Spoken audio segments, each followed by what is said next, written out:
that was the beginning of my education of life and what I'm supposed to explain to people. Quit worrying about a lot of shit that, look who's talking, but quit worrying about a lot of shit that don't matter like I do. And that was just the life after life. That was the most comforting information that I did get. And then from then on, it was just a learning experience literally to this day. They still give me so much information that's so crazy. But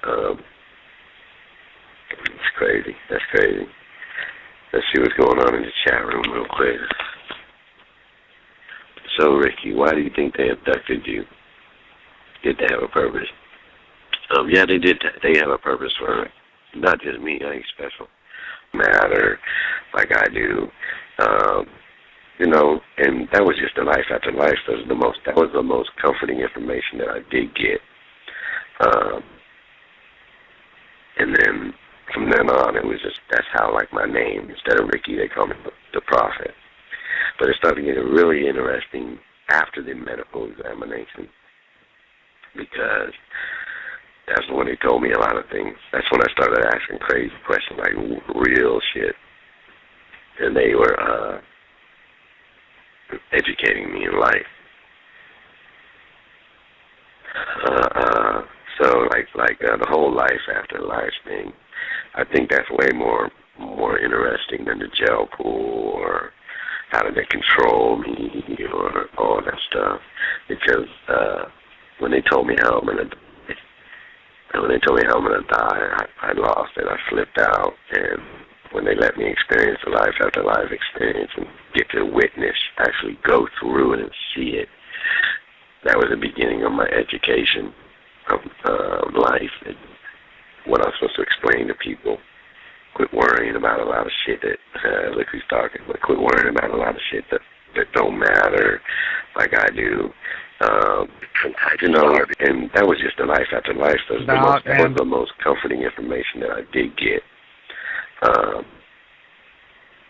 And then from then on, it was just a learning experience literally to this day. They still give me so much information that's so crazy. But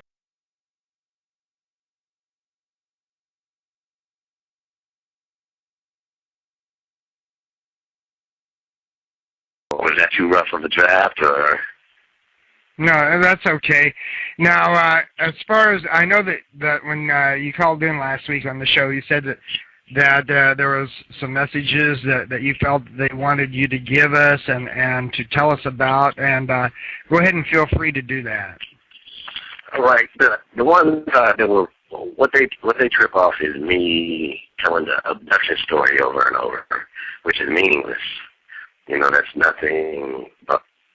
Nothing. It's just something I went through. But all the stuff that I've received from them since then is what's important. So, two of the major ones are AIDS and cancer. Right. And the AIDS one, they say I'm what they call a spark that will start something. So I'm not a scientist, I'm not a doctor, and I'm not anybody in that situation to go ahead and cure anything. But what I'm supposed to do is ignite the spark in someone's brain to say, hey, wait a minute, this might be something, if you understand what that means. Right. So the HIV thing, I'm not going to tell the first thing of what to do because it was cruel. In humans' eyes, it was cruel. It's the only way to stop AIDS and the spread of AIDS. But this is what they told me. We are to trick. First of all, we don't have the technology right now to do what it takes to stop AIDS or cure AIDS. But they said the spark is we are to trick the disease into thinking the body has died. Okay. We don't have the technology for that, they said, and that's all I know about that. So, and the cancer one is, it's almost absurd. It's almost absurd in their world or whatever of what's going on, just the cancer thing, because cancer is You can't, like if me and you sat down and you had full-blown cancer, we ate lunch, I'm not getting cancer from you. Right. It's not contagious. So in their eyes, it's such an outrageous problem here on Earth, and it's still one of the biggest problems on Earth, and it has turned into a monetary problem, such as a game. So the simple solution is to quit the tobacco. What is the word? The manufacturing of what we call cigarettes. Right. Now, humans, when I tell this story anyway, the human's first reaction is, I have a better chance of curing cancer than to stop the manufacturing of that. It's just like if lollipops gave everybody brain tumors, and they still made them, and they tasted so damn good that we just kept doing it. It's absurd that we're feeding ourselves that. And it's totally, how do you say it? It's dumb.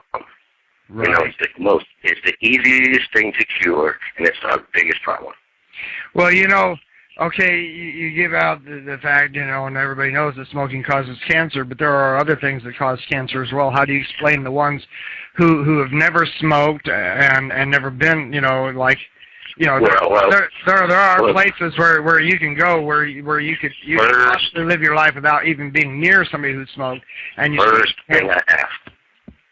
That was the first thing I asked. What about asbestos?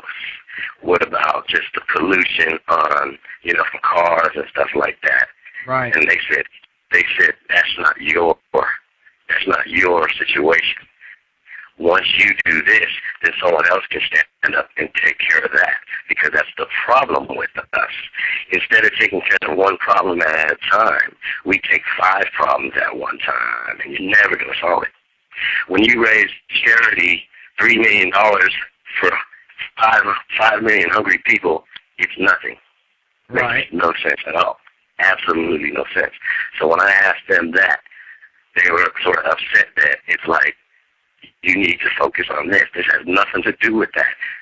You can't cure 3 things at once. It's one step at a time. Right. So that's what I'm here for. Okay. Now also, another... At a time. Right. So that's what I'm here for. Okay. Now also, another thing that I'm curious about, did they give you any reasons of why they're visiting us? Why are they studying us? Yes. They told me everything about it. I know everything about it.